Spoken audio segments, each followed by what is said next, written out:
High everyone, welcome to my channel. कसे आहात तुम्ही सगळे? तर आज मी तुमच्यासोबत जे शेअर करणार आहे ते 3 ते 4 दिवसांचं मिक्सचर असणार आहे सगळं.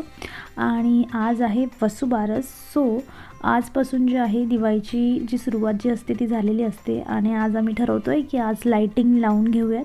आणि जसं मी म्हणते की एवढी जास्त प्रिपरेशन आमचं नाही आहे. गेल्या खूप दिवसापासून मी तुम्हाला सांगते की दिवाळीचं एवढं जास्त प्रिपरेशन किंवा खूप मोठी दिवाळी सेलिब्रेट करायचं असं काही प्लॅनिंग नाही आहे की शॉपिंग वगैरे करू. कारण आम्ही इथे नवीनच शिफ्ट झालेलो आहोत आणि त्यामुळे घर हळूहळू सेट होतं आहे आणि ह्या गोष्टीमुळे जो आहे तो वेळ खूप कमी आहे काही शॉपिंग करायचा किंवा काहीतरी वेगळं करण्याचा. सो सध्या तरी मी इथे लाईटिंग लावून घेत आहे. एक नॉर्मल लाईटिंग जी असते ती मी इथे लावून घेणार आहे आणि एक नॉर्मल जो आपला आकाशकंदील असतो जो मी घरीच बनवलेला आहे.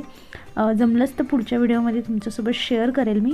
सो इथे मी हळूहळू सगळ्याकडे लावून घेत आहे. बरीच मोठी गॅलरी असल्यामुळे तसं बघितलं तर खूप मोठी इथे जी आहे ती जी लाईटिंग असते ती खूप मोठी लागेल. बट जेवढी आहे तेवढ्यातच जे आहे आम्हाला इथे आवरून घ्यायचं आहे.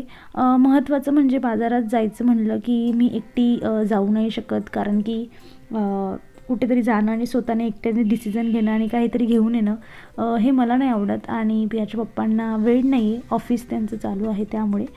सो इथे आम्ही दोघंही मिळून जे आहे लाईटिंग ते हळूहळू करून लावून घेत आहोत. आणि लाईटिंग लावल्यानंतर जो गॅलरीचा लूक असतो ना तो खूप छान येत असतो. महत्त्वाचं म्हणजे जे झाडं असतात ना ती खूप छान दिसायला लागतात आणि त्यांना रात्रभर प्रकाश मिळत असतो, त्यामुळे त्यांची हेल्थ पण चांगली होऊन जाते. सो असो इथे हळूहळू जे आहे ते जे याचं प्रिपरेशन आमचं सुरू झालेलं आहे. आणि हो, मी तुमच्यासोबत म्हणजे कालच्या दिवशी मोस्ट ऑफ मी संडेला जे असते ना मी व्हिडिओ टाकत नाही, पण मी कालच्या दिवशी तुमच्यासोबत 2 ज्या आहेत रेसिपी शेअर केलेल्या आहेत शंकरपाड्याची आणि जे आपण खारे शंकरपाडे म्हणतो त्यांचं एक हेल्दी ऑप्शन म्हणून असं एक मी रेसिपी तुमच्यासोबत अशा 2 शेअर केलेल्या आहेत. जर तुम्ही इंटरेस्टेड असाल आणि तुम्ही बघितलेलं नसेल अजून तर नक्की तुम्ही चॅनलला जाऊन बघू शकतात, नाही तर मी त्याची लिंक तुम्हाला डिस्क्रिप्शनमध्ये देईल आणि नक्कीच बघा. तसं तर दिवाळी झालेली आहे पण शंकरपाडे अशी गोष्ट आहे जी घरात कधीही बनत असतात, कारण पोरांना खूप जास्त आवडतात. आणि ते बघता बघता आमची जी लाईटिंग आहे ती लावून झालेली आहे. मी ॲक्च्युली जो आहे ना क्लिप घ्यायला विसरली रात्रीचा. खूप छान लूक येतो पण मी व्हिडिओ करायला विसरली. बघते पुढच्या व्हिडिओ टाकता आला तर नक्की टाकेल. आणि तिकडून मुंबईहून येताना मी तुमच्यासोबत गणपतीचं जेव्हा डेकोरेशन आवरलं होतं तेव्हा मी तुम्हाला दाखवलं होतं की मी अशा एका डब्यामध्ये ह्या ज्या माळा आहेत त्या मी भरून घेत आहे. आणि म्हणजे गेल्या गेल्या मला तिथे जे आहे 4 गोष्टीतून शोधण्याची गरज नाही पडणार आणि एक्झॅक्टली तसंच झालं. हा डब्बा मी काढला आणि मला पाहिजे त्या ज्या फुलांच्या माळा होत्या त्या मला इथे मिळालेल्या आहेत. आणि जी एंट्री आहे जो मेन डोर आहे तो जरा डेकोरेट करून घ्यायचा आहे. जे तोरण होतं ते मी आले ना त्या दुसऱ्या दिवशीच लावून घेतलं, कारण मला असं वाटतं की आपल्या म्हणजे आपली जी संस्कृती की आपण तोरण लावतोच कुठलंही असो, तर मी लगेच दुसऱ्या दिवशी लावलं होतं. आणि ही जी दसऱ्याच्या दिवशी फुलांची माळ लावली होती तर ती मी आता काढून घेत आहे इथे. आणि ज्या काही मी आता माळा काढून घेतलेल्या आहेत त्या लावून घेणार आहे. तशी माझी खूप इच्छा होती की छान अशी हेवी ज्या लटकनसारखे माळा असतात ना तशा घ्याव्यात, पण जसं मी म्हणली की वेळ नाही एवढा जायचा आणि त्यामुळे जे आहे त्यातच डेकोरेशन करून घ्यायचं आहे. असो, ह्या पण मी घेतल्या तेव्हा मला आवडल्याच होत्या, त्यामुळे असं काही नाही की मला फार दुःख होतं आहे. तर मी ज्या फ्रंटला आहे ना असं जे छोटेवाले माळा होत्या ना त्या मी अशा लावून घेतल्या आहे आणि त्याच्या साईडला ज्या थोड्या हाईटने मोठ्या आहेत तर त्या मी इथे लावून घेत आहे.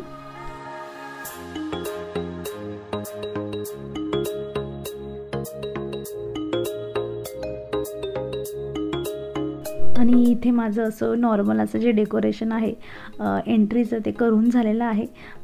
आणि इथे काही झाडं वगैरे मी ठेवलेले आहेत जे मी नेहमीच ठेवत असते, कारण इथे खूप छान लाईट येतं त्यामुळे मनी प्लांट वगैरे खूप छान ग्रो करतात ह्या जागेवर.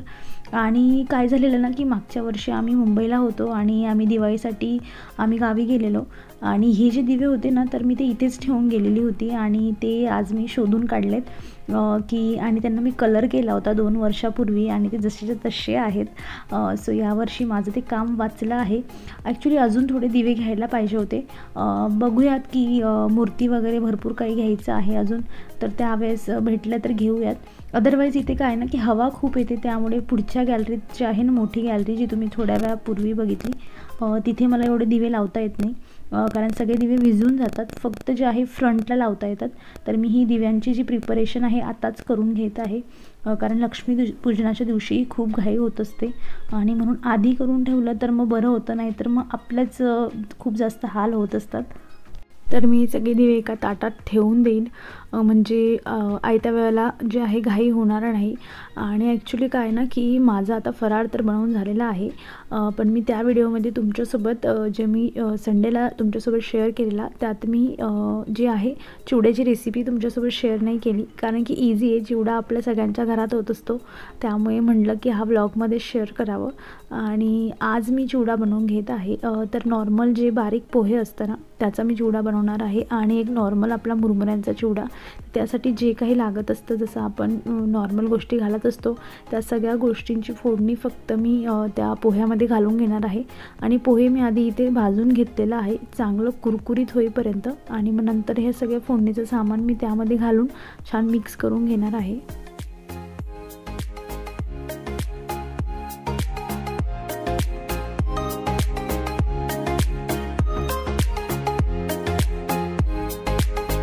जसं तुम्ही बघता इथे की शेंगदाणा जे आपलं नॉर्मल असतं की कढीपत्ता, मिरची हे सगळं टाकलं आहे, आणि आता मी यात हळद घालते आणि थोडी पिठी साखर मी यामध्ये घालणार आहे, महत्त्वाचं म्हणजे. आणि तुम्ही ना जे आपलं लिंबू पावडर असतं, ज्याला लिंबू सत्व म्हणतात, ते पण असं थोडे 10-12 दाणे तुम्ही त्याचे छान क्रश करून घ्या, पावडर करा त्याला, आणि ते पण याच्यात टाका. त्याच्यानेही चव जी ना खूप छान येत असते. आणि बघा इथे माझं जे हे पोह्याचा चिवडा आहे तो माझा इथे तयार झालेला आहे, आणि मी आता लगेचच फटक्यात जे आहे ना मुरमुऱ्याचा चिवडा देखील तयार करून घेणार आहे. आणि मी यासाठी ते शेंगदाणे भाजते. मी एकाच चिवड्यामध्ये जे आहे ना खोबरं इथे टाकणार आहे, कारण की खोबरं मला आणि पियाला आवडत नाही. सो एकाच चिवड्यात असले की आम्हाला दोघांना निवडायला बरं पडेल, म्हणून मी फक्त याच्यात टाकत आहे. आणि नॉर्मल जे आपण करत असतो मिरची, कढीपत्ता आणि जे काही थोडे लसूणच्या पाकळ्या, हे सगळं टाकून मी छान फोडणी देऊन ना मुरमुऱ्यांमध्ये घालणार आहे. मुरमुरे तुम्हाला थोडे वातडे वाटत असतील तर थोडे त्यांना भाजून घ्या जस्ट कढईमध्ये, आणि मग हे सगळं टाका. आणि मुरमुरे ॲक्च्युली थोडे कमी होते, आणि त्यांना वाढवण्यासाठी थोडं मी हे जे पोहे आहे नॉर्मल जे आपण पोहे बनवतो ते थोडं तळून घेतलेलं आहे, आणि मी तेही त्याच्यामध्ये घालणार आहे. मी दिवाळीचा जो फराळ आहे ना तो सगळाच मी म्हणजे कमी क्वांटिटीत बनवला आहे, कारण की एक वेळ अशी येते ना दिवाळी संपल्यानंतर की आपल्याला रोज सकाळी उठून हाच नाश्ता खायला खूप जास्त बोर व्हायला लागतं. त्यामुळे मग मी कमी क्वांटिटीत बनवते, आणि मग तो जसा जसा जुना होत जातो तसा तो एवढा टेस्टी पण लागत नाही, आणि म्हणून मी खूप कमी अशा क्वांटिटीत बनवते, जेणेकरून येणाऱ्या 8-10 दिवसातच हे सगळं संपून जाईल थोडं थोडं खाऊन. आणि इथे मी आता फोडणी माझी तयार झालेली आहे. मी तिखट यात घातलेलं आहे, कारण की माझ्याकडे मी म्हणजे जो मसाला असतो तो मी नव्हता मागवलेला. आणि इथे माझे दोघंही जे चिवडा आहे पोह्याचा आणि मुरमुऱ्यांचा तो माझा इथे तयार झालेला आहे, आणि दिवाळीचा फराळ माझा पूर्णपणे जो आहे इथे तयार झालेला आहे.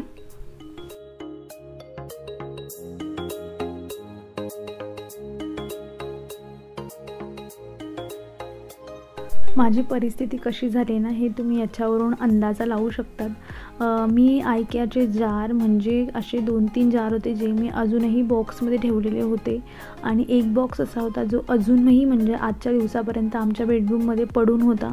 पण फायनली मी डिसाईड केलं की आज याला इथून बाहेर काढायचं आहे, आणि म्हणून मी हे जार पण आता वॉश करून घेत आहे की यांच्यामध्ये मला हा चिवडा भरता येईल.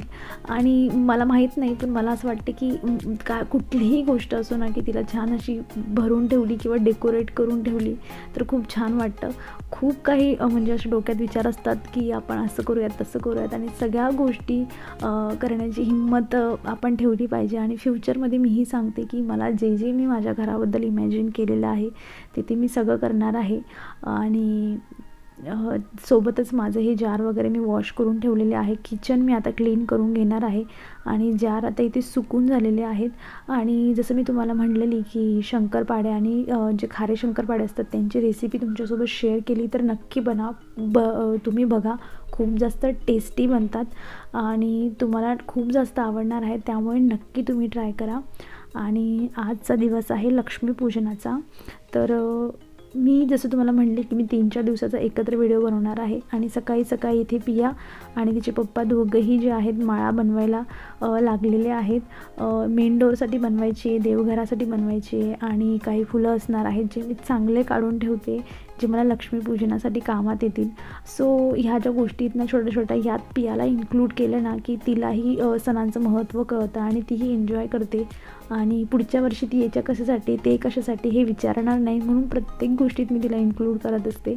आणि कालच्या दिवशी आम्ही बाजार भरलेला असतो इथे खूप मोठा, तर तिथे गेलेलो आणि तिथून काही थोडा सामान आम्ही आणलेला.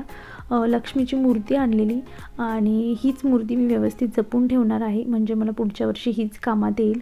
आणि काही झाडू वगैरे जे काही पूजेचं थोडंफार लागतं तेवढं आम्ही फास्ट जाऊन घेऊन आलेलो आहोत.